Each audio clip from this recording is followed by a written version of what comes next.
Pelaksanaan Posyandu Lansia di Desa Ketapang, Kecamatan Susukan, selain dihadiri bidan desa, juga turut mendampingi kegiatan tersebut anggota Satgas TMMD.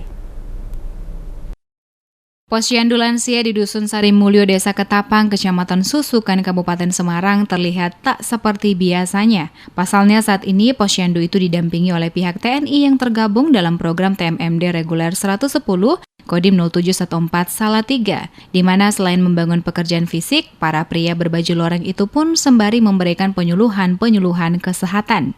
Bidan Desa Ida Istianah merasa senang dengan adanya pihak TNI yang ikut mendampingi kegiatan itu, terlebih dengan adanya imbauan kesehatan, sehingga pihaknya pun merasa terbantu.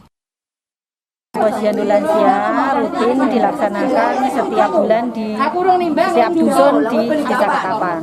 Untuk di Sarimulyo ini biasanya kita adakan tanggal 14 karena ini ada jadwal yang bentrok, kita memang mundur itu di tanggal 17. Memang tujuan kami dari tenaga kesehatan dan kader-kader kesehatan melaksanakan posyandu lansia ini untuk menjaring lansia-lansia yang beresiko, terutama yang hipertensi atau dengan penyakit-penyakit stroke.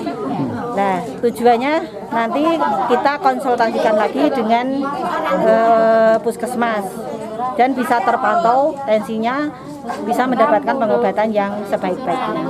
Ya, itu senam itu setelah pemeriksaan, biasanya di akhir kita melaksanakan senam karena ternyata memang antusias masyarakat sangat bagus. Dengan senam beliau-beliau merasa bugar.